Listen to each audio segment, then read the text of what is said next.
Hello dear student, welcome to our channel teachers creator. इस class में देखेंगे cognitive development. इसके पहले आपकी टोटल 4-5 वीडियो अपलोड हो चुकी हैं, उनको ज़रूर देखिएगा। ये आपका शॉर्ट नोट का क्लास चल रहा है जिसमें आपको बस वही चीज़ें कराई जा रही हैं जो कि आपके एग्जाम के पॉइंट ऑफ व्यू से बहुत ही इंपॉर्टेंट है। और ये ध्यान में रखकर ये क्लास मैंने प्रोवाइड कराया आपको ताकि आप 30 में से 30 नंबर आसानी से ला सकें इन वीडियोज़ के थ्रू। ठीक है, तो पहले आप इन वीडियोज़ को देख लीजिए। टोटल ये 10 से 15 वीडियोज़ में आपके पूरे के पूरे सिलेबस कंप्लीट हो जाएंगे। और साथ ही साथ जैसे ये वीडियोस कंप्लीट हो जाएंगे तो आपको एमसीक्यू बेस्ड क्वेश्चंस कराया जाएगा और आप देखेंगे कि आपको बहुत ही अच्छे मार्क्स मिल रहे हैं। ठीक है, तो बस आप जितना हो सके इस चैनल को लाइक शेयर ज़रूर करें, कमेंट करें कि आपको वीडियो कैसी लग रही है, समझ आ रहा है या नहीं आ रहा है। ठीक है, बाकी स्टार्ट करते हैं क्लास को। इसके पहले की जितनी भी वीडियोज़ हैं उनको ज़रूर देखिएगा। देखते हैं यहाँ पर कॉग्निटिव डेवलपमेंट, संज्ञानात्मक विकास क्या होता है। तो सबसे पहले मैंने आपको इसके पहले डिस्कस किया था कि जो संज्ञानात्मक विकास है वो एक तरीके का क्या होता है, मानसिक कौशल होता है, मेंटल स्किल होता है। सोचना, समझना, thinking, logical reasoning, problem solving, ये सभी किसके अंतर्गत आते हैं? तो ये सभी आते हैं हमारे कॉग्निटिव डेवलपमेंट के अंतर्गत आते हैं। ठीक है, संज्ञानात्मक विकास की थ्योरी किसने दी है? अगर सिद्धांत की बात की जाए तो ये सिद्धांत किसने दिया है? तो जीन पियाजे ने ही इसकी थ्योरी दी है। और जीन पियाजे क्या थे? तो ये भी याद रखना, ये भी क्वेश्चन पूछा जाता है कि किस टाइप के, कहाँ के मनोवैज्ञानिक हैं? तो ये एक स्विस मनोवैज्ञानिक हैं। ठीक है, और ये बायोलॉजिस्ट भी थे। तो याद रखना ये कहाँ के हैं? स्विस के हैं। ठीक है, तो इस तरीके से याद रखना आप इनको, क्योंकि बहुत ही इंपॉर्टेंट ये पूछा जाता है। ये वाली क्लास बहुत ही इंपॉर्टेंट होने वाली है क्योंकि यहाँ से भी आपके 1-2 नंबर 100%, 2-3 नंबर तो डेफिनेटली आपके मान के चलो कि आ ही जाने हैं। ठीक है, तो बहुत ही ध्यान से इसको पढ़िएगा। तो फादर कौन हो गए कॉग्निटिव डेवलपमेंट के? जीन पियाजे हो गए। ये कौन है? तो ये एक स्विस मनोवैज्ञानिक हैं, एक बायोलॉजिस्ट भी हैं। ठीक है, इनके हिसाब से जो बच्चे होते हैं वो कैसे होते हैं? एक्टिव बिल्डर्स ऑफ नॉलेज होते हैं। देखो मैंने इसमें छोटे छोटे पॉइंट्स लिखे हैं, जो इंपॉर्टेंट है वही पॉइंट्स लिखे हैं। ऐसा नहीं कि पूरी थ्योरी ला दी है मैंने, नहीं। वो जो आपके एग्जाम में डिट्टो पूछे जाते हैं बस वो छोटे छोटे पॉइंट्स डिस्कस किए हैं मैंने आपसे। एक्टिव बिल्डर्स ऑफ नॉलेज, ठीक है, यानी कि बच्चे खुद ही अपने ज्ञान को बनाते हैं, बिल्ड करते हैं। बच्चों को लिटिल साइंटिस्ट किसने कहा है? तो बच्चों को लिटिल साइंटिस्ट किसने कहा? जीन पियाजे ने कहा है। इन्होंने बोला कि जो बच्चे होते हैं वो क्यूरियस होते हैं, यानी कि जिज्ञासु होते हैं। ठीक है, ये रेडिकल कॉन्स्ट्रक्टिविस्ट थे। कौन थे ये? स्विस मनोवैज्ञानिक थे, साथ ही साथ रेडिकल कॉन्स्ट्रक्टिविस्ट थे। फादर ऑफ चाइल्ड साइकोलॉजी भी किसको कहा जाता है? जीन पियाजे को कहा जाता है। तो क्वेश्चन पूछा जाता है कि एक्टिव बिल्डर ऑफ नॉलेज बच्चों को किसने कहा? तो किसने कहा? जीन पियाजे ने। लिटिल साइंटिस्ट किसने कहा? जीन पियाजे ने।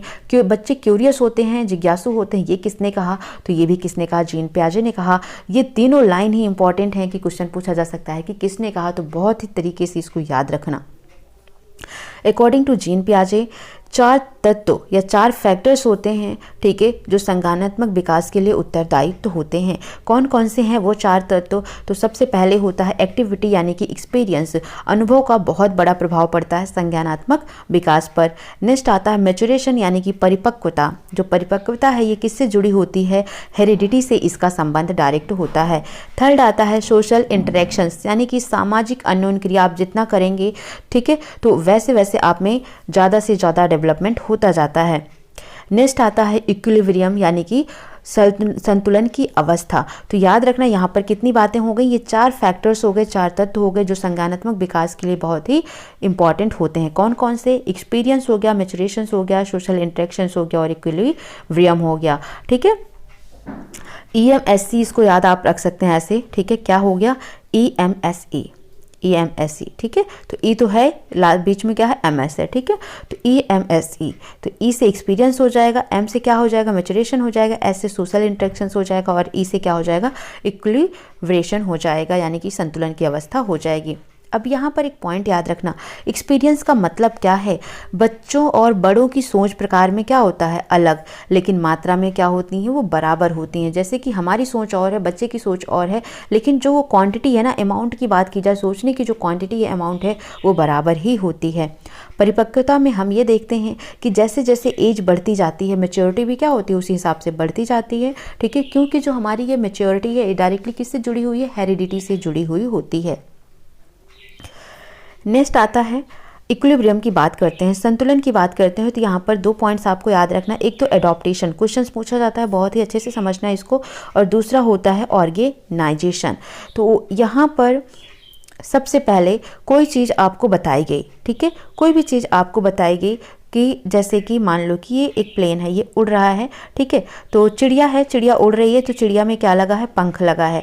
बच्चे ने पूछा पापा से कि ये उड़ क्यों रही है, तो पापा ने बताया क्योंकि उसमें फेदर लगे हैं, पंख लगे हैं, इसलिए वो उड़ रही है। तो बच्चे ने क्या कर लिया, अपने आप में जान लिया, आत्मसात कर लिया कि जिसके पंख होते हैं वो क्या है, उड़ते हैं। उसने अपना एक अलग से कंक्लूजन निकाल लिया कि जिसके पंख होते हैं वो उड़ते हैं। तो ये हो गया इसका एस्टिमुलेशन, ठीक है, संतुलन की अवस्था आ गई। लेकिन फ्लाइट उड़ रही थी, ठीक है, फ्लाइट उड़ रही थी और उसमें भी उसने देखा कि क्या है, पंख लगे हैं, तो न्यू सिचुएशन आ गई। उसको पता चला, उसने बोला पापा से कि पापा देखो चिड़िया जा रही है। तब पापा ने बोला वो चिड़िया नहीं, वो क्या है, वो प्लेन है, वो फ्लाइट है, वो क्या है, एरोप्लेन है, जहाज है जो कि उड़ रही है। ये जो चिड़िया है ये सजीव है, ये जो है ये निर्जीव है। तो कैसी सिचुएशन आ गई, उसके सामने एक नई सिचुएशन आ गई। अब जो वो संतुलन की अवस्था में था वो क्या हो गया, डिसइक्विलिब्रियम की स्टेट में आ गया, ठीक है, असंतुलन की अवस्था आ गई। और फिर उसने अकोमोडेट किया कि जिसके पंख होते हैं जो उड़ पाता है, ठीक है, इसमें सजीव भी है, निर्जीव भी होते हैं, ठीक है, जिनको बनाया जाता है इस तरीके से ताकि वो उड़ सकें, तो वो निर्जीव चीज़ें हैं। तो यहाँ पर जब उसने उसको फिर से चीज़ों को समझा, अकोमोडेट किया अपने नॉलेज को, तो जब अपने नॉलेज में अकोमोडेट करना, कुछ चेंज करना, समायोजन करना, पहले से जो जानकारी थी उस जानकारी में कुछ चीज़ें और ऐड करना, वो अकोमोडेशन कहलाता है, मॉडिफिकेशन एक तरीके से कहलाता है, ठीक है। तो ये कुल स्टेजेज होते हैं जिन्हें आपको याद रखना है, ठीक है। तो ये स्टेजेस आपको याद रहेंगे। असिमुलेशन, फिर इक्विलिब्रेशन होगा, फिर न्यू सिचुएशन आती है, फिर डिसइक्विलिब्रेशन होता है, फिर क्या होता है, अकोमोडेट होता है। तो याद रखना है, एडॉप्टेशंस को क्या कहते हैं, अनुकूलन कहते हैं, जो हम एडॉप्ट करते हैं, ठीक है। देन आता है ऑर्गेनाइजेशन। एडॉप्टेशंस के ही दो पार्ट हैं यहाँ पर, एक तो है असिमुलेशन और दूसरा क्या है, अकोमोडेशंस, ठीक है। किसके पार्ट है, एडॉप्टेशंस के हैं। पहला क्या, असिमुलेशन, और दूसरा क्या, अकोमोडेशन। असिमुलेशंस का मतलब क्या होता है, जोड़ना, नई चीज़ों को जोड़ना। जैसे नई चीज़ें जोड़ना था, क्या मतलब था कि वो चिड़िया थी, पापा ने बताया कि चिड़िया है, इसके दो पंख हैं, ये उड़ रही है, तो उस बच्चे ने अपने अंदर इसको आत्मसात कर लिया, ऐड कर लिया कि जिसके दो पंख होते हैं वो उड़ता है, ठीक है। फिर जब नई सिचुएशन आई, उसके सामने फ्लाइट जा रही थी, फिर पापा ने बताया कि नहीं वो निर्जीव वस्तु है, उसको इस तरीके से बनाया गया, वो इस तरीके से उड़ पाती है। फिर उसने क्या किया, अपने अंदर मॉडिफाई किया कि नहीं, सभी सजीव वस्तुएं नहीं, निर्जीव वस्तुएं भी उड़ती हैं, ठीक है। तो जब अपने आप में उसने मॉडिफाई किया, अपने नॉलेज में उसने मॉडिफाई किया, चेंजेस किया, तो उसको कहते हैं अकोमोडेशन, समायोजन करना, ठीक है। स्कीमा का संबंध किससे है, बहुत ही इंपॉर्टेंट ये क्वेश्चन पूछा जाता है स्कीमा का, इसका संबंध किससे है, तो याद रखना स्कीमा का संबंध जीन पियाजे से है।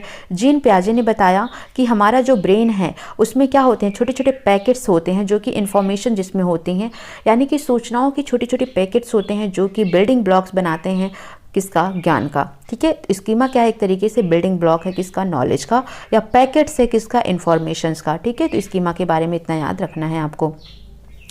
अब आता है जीन पियाजे की कुल कितने चरण हैं, यानी कि जीन पियाजे के हिसाब से डेवलपमेंट के कुल कितने चरण हैं, तो 4 चरण होते हैं, इन्होंने दिए हैं 4 स्टेजेस ऑफ जीन पियाजे, कौन कौन से हैं, तो यहाँ पर नाम देख लो, फिर आगे हम डिटेल में इसको पढ़ाते हैं। जैसे सेंसरी मोटर हो गया, प्री ऑपरेशनल हो गया, कॉन्क्रीट हो गया, और फॉर्मल ऑपरेशन हो गया। बहुत ही इंपॉर्टेंट है, बहुत ही अच्छे से पढ़ना है इनको, तो हर एक स्टेज को मैं यहाँ पर डिटेल में बताते चलती हूँ।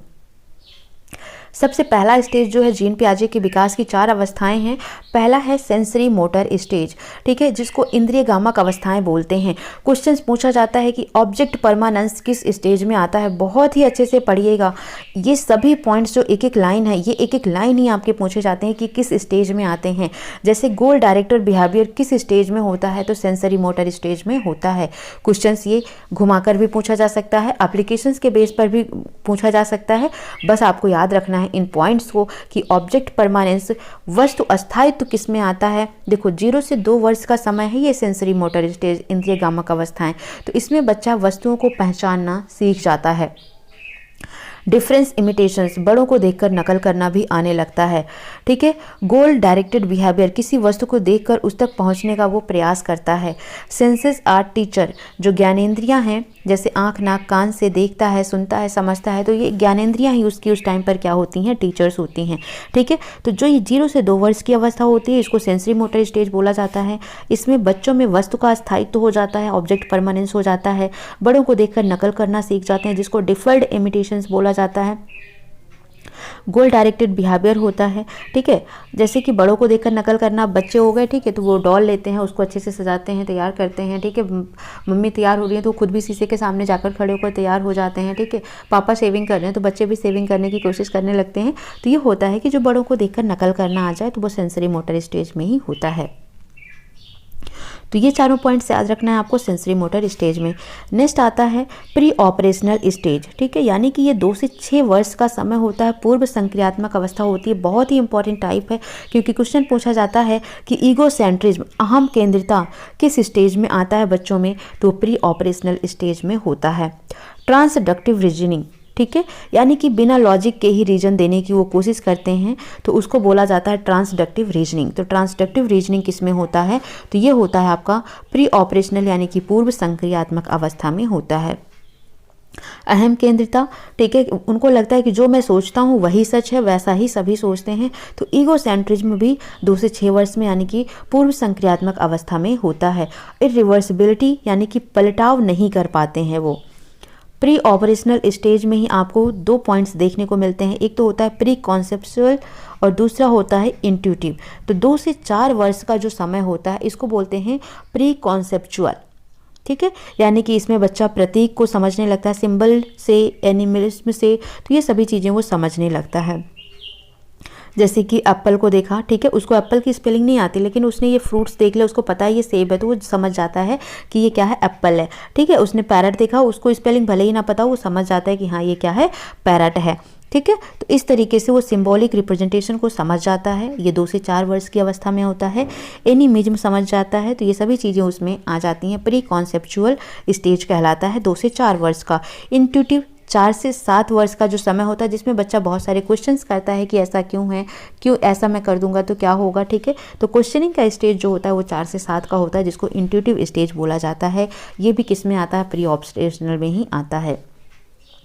एनिमिज्म है क्या, जैसे यहाँ पर जातिवाद की बात कही तो बदले की भावना, इस टाइप की सोच, ठीक है। जैसे अगर बच्चा ज़मीन पर गिरा, रोने लगता है, मम्मी ज़मीन को मार देती हैं तो बच्चे को लगता है हाँ उसको भी चोट लग गई और वो चुप हो जाता है, ठीक है। तो ये होता है एनिमिज्म। तो बच्चे के गिरने पर ज़मीन को वापस मार देना जिससे उसे लगता है कि ज़मीन भी क्या है, एक सजीव है, तो ये एनिमिज्म कहलाता है। सेंट्रेशन यानी कि केंद्रीयकरण, किसी एक एस्पेक्ट के बारे में ही बच्चे सोच पाते हैं, वो सभी चीज़ों को ध्यान में नहीं रख पाते हैं। जैसे आपने उनको एक बड़े से ग्लास में, ठीक है, 2 बहनें हैं, मान लो कि एक को बड़े ग्लास में दूध दिया, एक को छोटे ग्लास में दूध, दोनों को उतना ही दिया है, ठीक है। लेकिन ये बड़ा ग्लास है तो उसको लग रहा है कि उसको बहुत ज़्यादा बड़े दे दिया, उसको ज़्यादा दे दिया, मुझे कम दे दिया है। तो वो एक ही एस्पेक्ट के बारे में सोचते हैं, वो सभी पॉइंट्स पर ध्यान नहीं देते हैं। तो लंबाई की समझ है कि हाँ इसमें ज़्यादा है, उनको चौड़ाई की समझ नहीं हो पाती, इससे उन्हें कोई फ़र्क नहीं पड़ता है। तो सेंट्रेशंस की अवस्था, जो केंद्रीयकरण की अवस्था है, वो भी किस में होती है, प्री ऑपरेशनल में होती है। फटाफट बताओ आपने क्या सीखा। सबसे पहले सेंसरी मोटर में आपने 4 चीज़ें सीखी थी। ऑब्जेक्ट परमानेंस हो गया था, डिफर्ड इमिटेशंस हो गया था उसमें, ठीक है। साथ ही साथ जो ज्ञानेंद्रियाँ थी उन्हें ही उनका टीचर बोला जाता था, और गोल डायरेक्टेड बिहेवियर था, ठीक है, किसमें, सेंसरी मोटर में। प्री ऑपरेशनल में हमने क्या क्या देखा, तो प्री ऑपरेशनल में सबसे पहला हमने देखा transductive reasoning, egocentrism, irreversibility. Pre operational stage के 2 और स्टेजेस बताया गया, प्री कॉन्सेप्चुअल और इंट्यूटिव। एनिमिज्म क्या होता है कि सजीववाद होता है कि बच्चे जो भी देखते हैं बदले की भावना होती है, चोट लग गई तो वो फिर से उसको मारते हैं, ठीक है। सेंट्रेशन केंद्रीकरण, वो किसी एक एस्पेक्ट के बारे में ही सोचते हैं, सभी एस्पेक्ट को ध्यान में नहीं देते हैं। ये चीज़ें हो गई। देन आता है कॉन्क्रीट ऑपरेशनल स्टेज। ये जो भी स्टेजेस बता रही हूँ ना आज की क्लास में, बहुत ही इंपॉर्टेंट है क्योंकि यहाँ से 100% क्वेश्चन आपका बनना है, तो बहुत ही अच्छे से इसको आप समझना, ठीक है। तो सबसे पहले ये किस वर्ष में होता है, तो याद रखना 7 से 11 तक की अवस्था को जो बोला जाता है मूर्त संक्रियात्मक अवस्था बोला जाता है।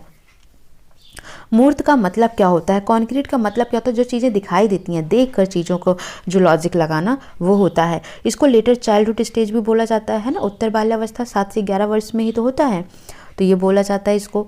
मूर्त यानी कि कॉन्क्रीट, वस्तुओं पर लॉजिक करना आ जाता है, तर्क लगाना उनको आ जाता है। इंडक्टिव रीजनिंग आ जाती है, ठीक है। आगमन विधि, आगमन जो तर्क है, इंडक्टिव रीजनिंग किस में होता है, याद रखना, क्वेश्चन पूछा जाता है इंडक्टिव रीजनिंग लगाना बच्चों को किस स्टेज में आता है, तो कॉन्क्रीट ऑपरेशनल स्टेज में आता है। फिर आता है यहाँ पर इस पे देखो, इंडक्टिव का मतलब यहाँ पर क्या होगा, स्पेसिफिक टू जनरल यानी विशिष्ट से सामान्य की ओर, एग्जाम्पल टू रूल की ओर वो जाना शुरू कर देते हैं। क्लासिफिकेशन करना आ जाता है, वर्गीकरण करना आ जाता है उनको, ठीक है। ट्रांजिटिविटी आ जाती है यानी कि वस्तु में संबंध स्थापित करना उनको आ जाता है। उनको पता चल जाता है कि जो ये मोना है, ये जो मान लो, ये इसको इस तरीके से समझाती हूँ, मान लो ये मोना है जो ये सोना से बड़ी है, ठीक है, और सोना जो है रुचि से बड़ी है, तो उसको पता चल जाएगा कि मोना जो है रुचि से बड़ी है। तो ट्रांजिटिविटी यानी कि संबंध स्थापित करना भी उसमें बच्चों को आ जाता है, किसमें, कॉन्क्रीट ऑपरेशनल स्टेज में आ जाता है। CCS याद रखना इससे, यानी कि क्लासिफिकेशन, वर्गीकरण करना आ जाता है कि ये मेल है, ये फीमेल है, ये फ्रूट्स है, वेजिटेबल्स हैं, क्लासिफिकेशन करना आ जाता है उनको। और कंजर्वेशन करना आ जाता है, संरक्षण करना आ जाता है चीज़ों को, ठीक है। यानी कि उनको पता चल जाता है कि हाँ अब साइज शेप चेंज होने से मात्रा में बदलाव नहीं आता है, कि जैसे इस गिलास में थोड़ा सा इतनी क्वांटिटी में था, अब इस गिलास में, ठीक है, सॉरी, इस गिलास में इतना था तो इस वाले गिलास में अब वो थोड़ा सा ज़्यादा होगा। तो अब उनको समझ आ जाता है कि साइज शेप चेंज होने से मात्रा में बदलाव नहीं होता है, तो इसको बोलते हैं कंजर्वेशन, यानी कि संरक्षण आ जाता है उसमें। तो CCS किस में आता है, क्लासिफिकेशन, कंजर्वेशन और सीरिएशन, एक सीरीज से लगाना किसी चीज़ को, तो किस में होता है, कॉन्क्रीट ऑपरेशनल स्टेज में होता है। समझ आ गया। तो क्या क्या पॉइंट्स याद रखना है आपको, लेटर चाइल्डहुड स्टेज है ये कॉन्क्रीट ऑपरेशनल, ठीक है। इसमें बच्चे इंडक्टिव रीजनिंग लगाना शुरू कर देते हैं, स्पेसिफिक टू जनरल की ओर जाना शुरू कर देते हैं, ट्रांजिटिविटी आ जाती है, कंजर्वेशन आ जाता है, क्लासिफिकेशन आ जाता है, सीरिएशन आ जाता है। तो ये सभी पॉइंट्स याद रखना है आपको, किसमें, कॉन्क्रीट ऑपरेशनल स्टेज में याद रखना है। नेक्स्ट आता है फॉर्मल ऑपरेशनल स्टेज, ठीक है। तो फॉर्मल ऑपरेशन, जिसको औपचारिक संक्रियात्मक अवस्था कहते हैं, 11 साल से ऊपर की होती है। इसमें एब्स्ट्रैक्ट थॉट आता है, अमूर्त सोच की ओर आ जाते हैं वो, यानी कि जो चीज़ें नहीं देखी, कल्पना करना, विचार करना, उससे वो चीज़ों को लॉजिक लगाना शुरू कर देते हैं। तो एब्स्ट्रैक्ट थॉट कहाँ पर आता है, तो फॉर्मल ऑपरेशनल स्टेज में ही आता है। हाइपोथेटिको डिटेक्टिव रीजनिंग किस में आता है, वैज्ञानिक तरीके से सोचना वो किस में करते हैं शुरू, तो फॉर्मल ऑपरेशंस में। बहुत ही इंपॉर्टेंट है, बहुत बार ये पूछा गया है। डिडक्टिव रीजनिंग किस में लगाना शुरू करते हैं, फॉर्मल ऑपरेशन में, ठीक है। तो ये इतने पॉइंट्स हैं कि जो फॉर्मल ऑपरेशन है उसमें 3 पॉइंट याद रखना है। ऑब्स्ट्रैक्ट थॉट आते हैं, हाइपोथेटिकल डिटेक्टिव रीजनिंग लगाना शुरू कर देते हैं, डिडक्टिव रीजनिंग भी लगाना वो शुरू कर देते हैं। तो ये फॉर्मल ऑपरेशनल स्टेज होता है। इस तरीके से प्याजे की 4 अवस्थाएं, एक तो सबसे पहला हो गया साइकोमोटर वाला हो गया, ठीक है। दूसरा होता है यहाँ पर प्री ऑपरेशनल स्टेज, तीसरा होता है फॉर्मल, ठीक है, और तीसरा होता है यहाँ पर कॉन्क्रीट और चौथा होता है फॉर्मल, ठीक है। तो इस तरीके से आपको इन चारों के बारे में याद रखना है। तो इसको एक सॉल्ट दिखा देती हूँ मैं, ये है, देखो ये चीज़ें मैंने अपने लिए बनाई थी जब मैं पढ़ रही थी, तो इसलिए मैं आपको ये दिखा रही हूँ कि शॉर्ट नोट से आपको बहुत बेनिफिट मिलने वाला है। इसलिए मैं बहुत बेसिकली बहुत छोटे छोटे पॉइंट्स करा रही हूँ जहाँ से आपको क्वेश्चंस मिलते हैं, बहुत ज़्यादा डिटेल में नहीं लेके जा रही हूँ, ठीक है। तो सेंसरी मोटर में हमने क्या क्या देखा, ऑब्जेक्ट परमानेंस आ जाता है, डिफर्ड इमिटेशंस आ जाता है, गोल डायरेक्टेड बिहेवियर हो जाता है, यानी कि किसी वस्तु को देखकर उस तक पहुँचने का हम प्रयास करते हैं। तो ये होता है सेंसरी मोटर स्टेज, जो कि 0 से 2 वर्ष का समय होता है। प्री ऑपरेशनल स्टेज 2 से 6 वर्ष का होता है, जिसमें ट्रांसडक्टिव हो जाता है, ईगोसेंट्रिज्म हो जाता है, बच्चा जैसे मेरी सोच है वैसे ही सबकी सोच होती है, पलटावाद, इरिवर्सिविटी आ जाती है बच्चों में, ठीक है। और प्री ऑपरेशनल 2 तरीके का बताया हमने, एक तो प्री कॉन्सेप्चुअल 2 से 4 का, और दूसरा इंट्यूशंस बताया, ठीक है। इनिमिज्म होता है, सजीववाद हो जाता है, यानी कि ये सभी चीज़ें जो हैं तो याद रखना है कि इसमें प्री ऑपरेशनल में। तो प्री ऑपरेशनल में हमने क्या देखे, 2 देखे थे हमने प्री ऑपरेशनल में, प्री कॉन्सेप्चुअल और इंट्यूशंस। इंट्यूशंस का मतलब होता है नकल करना, दोहराना, क्वेश्चनिंग करना, ये कहलाती है। प्री कॉन्सेप्चुअल में एनिमिज्म वगैरह आ गया था, उसमें सिंबल से पहचानना आ गया था, ठीक है। अब वहीं पर अगर हम कॉन्क्रीट ऑपरेशनल की बात करते हैं तो इसमें 3-4 चीज़ें हमने बताई थी आपको, जैसे लेटर चाइल्डहुड पीरियड कहा जाता है, ये अपना लॉजिक लगाना सीख जाते हैं कॉन्क्रीट चीज़ों को देखकर, ठीक है। इंडक्टिव थॉट होता है यहाँ पर, स्पेसिफिक टू जनरल की ओर जाते हैं, ठीक है। तो ये सभी किस में है, कॉन्क्रीटिव में, और इसी में ही CCS है आपका कॉन्क्रीट ऑपरेशनल में ही, यानी कि क्लासिफिकेशन है, सेंट्रेशन है और सीरिएशन है। तो ये भी आपका किस में हो जाता है, कॉन्क्रीट ऑपरेशनल स्टेज में हो जाता है, ठीक है। और चौथा जो फॉर्मल ऑपरेशनल स्टेज है, इसमें हमने 3 बातें सीखी थी फॉर्मल वाले में। पहली बात क्या सीखी कि ऑब्स्ट्रैक्ट थॉट आ जाते हैं, यानी जो भी चीज़ें हमने नहीं देखी हैं, कल्पना करना, रीजन लगाना, ये चीज़ें आ जाती हैं। साथ ही साथ ऑब्स्ट्रैक्ट के साथ ही हमने क्या देखा था, यहाँ पर डिडक्टिव रीजनिंग आ जाती है, ठीक है। और डिडक्टिव के साथ साथ हाइपोथेटिक डिडक्टिव रीजनिंग, जो मनोवैज्ञानिक तरीके से सोचना होता है वो भी आ जाता है इसमें, यानी कि हाइपोथेटिक डिडक्टिव रीजनिंग। ठीक है, तो ये सभी चीज़ में किस में होती है, फॉर्मल ऑपरेशन स्टेज में होती हैं। तो आई होप आपको ये पूरा का पूरा जीन पियाजे की थ्योरी समझ आ गई होगी। कोई डाउट आता है कमेंट सेक्शन में आप कमेंट जरूर करिएगा। नेक्स्ट क्लास में हम वाइगोत्स्की की थ्योरी देखते हैं। सो मिलते हैं नेक्स्ट सेशन में। वीडियो कैसी लगी कमेंट सेक्शन में ज़रूर बताइएगा। ज़्यादा यहाँ पर मैं नहीं आपको पढ़ा रही हूँ, सिर्फ उतना ही पढ़ा रही हूँ जो इंपॉर्टेंट है, वही छोटे छोटे पॉइंट्स करा रही हूँ, छोटी सी नोट्स प्रोवाइड करा रही हूँ आपको। ठीक है, तो बहुत ज़्यादा ही हेल्प मिलेगी आपको, बस एक बार कोशिश तो करके देखिए इस पर। ठीक है, सो मिलते हैं नेक्स्ट सेशन में। Bye bye, take care.